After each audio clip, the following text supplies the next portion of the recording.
The Monroe Doctrine is dead. This is what replaced it. For 200 years, the Monroe Doctrine defined America's relationship with Latin America. No European powers allowed. This was America's backyard. But that era is over. Today, a new, unspoken doctrine has taken its place. It's a policy that sees Latin America not as a collection of sovereign neighbors, but as a strategic resource buffer zone, a geopolitical firewall. Call it the Donro Doctrine. It's not about ideology anymore. It's about something far more tangible, survival in a new era of global competition. This isn't about communism versus capitalism. This is about supply chains, rare earth minerals, and who gets to build the 21st century. To understand this shift, you have to look at what's happening on the ground. The world is in the middle of a massive energy transition. We're moving from a fossil fuel-based economy to one powered by electricity, batteries, and renewable energy. This new economy runs on a specific set of ingredients: lithium, copper, cobalt, nickel. And the global supply of these minerals is concentrated in a few key places. One of the most important is Latin America. Let's talk about the Lithium Triangle. This region, spanning parts of Argentina, Bolivia, and Chile, holds nearly 60% of the world's known lithium reserves. 60%. Lithium is not just a metal, it's the lifeblood of the Green Revolution. It's in your phone, your laptop, and most importantly, in the electric vehicles that are set to replace gasoline cars. Controlling lithium is like controlling oil in the 20th century. It grants you immense economic and geopolitical power, and Washington is not the only one that understands this. China has been playing the long game in Latin America for decades. While the US was focused on the Middle East, China was quietly becoming the largest trading partner for most of South America. They've been investing billions in infrastructure, mines, and ports. They weren't just making friends, they were securing their supply chains for the next 100 years. This quiet competition has now burst into the open. The Donro Doctrine is America's response. It's a strategy to reassert influence and counter China's growing presence, not through military force, but through economic pressure, political maneuvering, and strategic partnerships. It's a far more subtle and complex game than the old Cold War. Let's look at the flashpoints where this new doctrine is being tested. First, Venezuela. For years, the US has tried to oust President Nicolas Maduro, framing it as a fight for democracy. But look beneath the surface. Venezuela has the largest proven oil reserves in the world. As the energy transition plays out, that oil is still a massive strategic asset. The US wants a friendly government in Caracas not just for ideological reasons, but to ensure that this vast resource doesn't fall completely into the orbit of China or Russia, who have been propping up Maduro's regime. The sanctions, the political pressure, it's all part of a larger strategy to control the flow of energy resources. Then there's Bolivia, home to the world's largest single lithium deposit, the Salar de Uyuni salt flat. A few years ago, Bolivia's government, led by Evo Morales, moved to nationalize its lithium resources.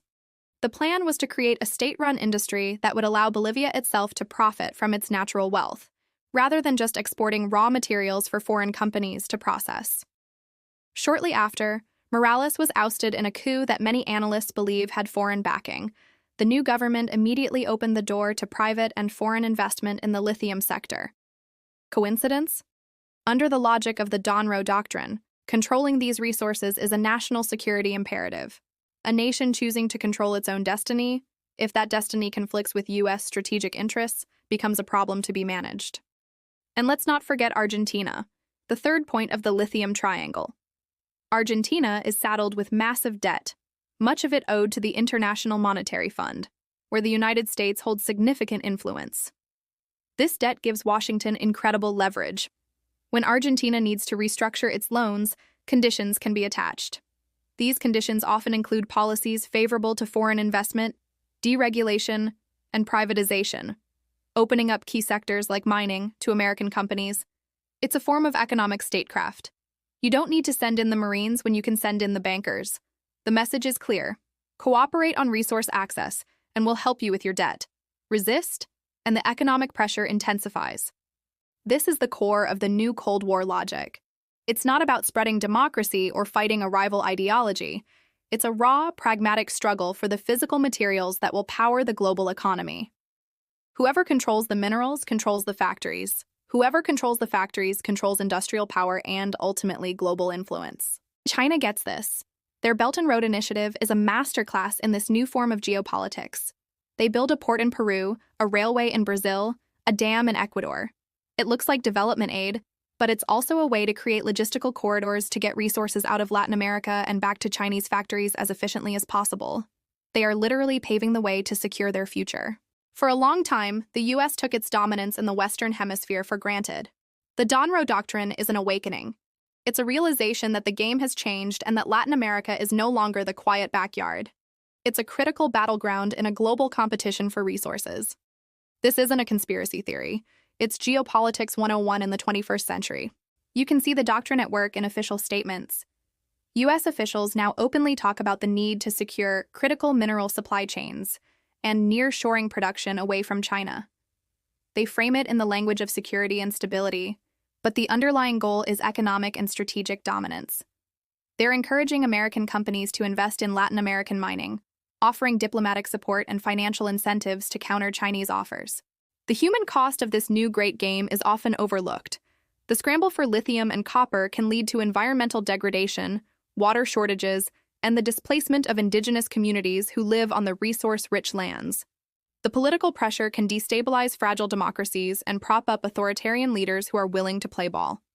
The focus on resource extraction above all else can trap nations in a cycle of dependency, preventing them from developing their own diversified high-value industries. They provide the raw materials, but others reap the rewards of turning them into finished products. So, what does this mean for the future? The Donro Doctrine means that tensions in Latin America are likely to increase. Every election, every trade deal, every protest over a new mine will be viewed through the lens of this U.S.-China competition. Nations will be pressured to pick a side, a choice that many would prefer not to make. They want to trade with everyone, to develop on their own terms. But in a world of great power competition, neutrality is a difficult path. This isn't the old era of blatant interventions and military coups, at least not in the same way. The tools are more sophisticated now: financial leverage, legal challenges, intelligence operations, and information warfare.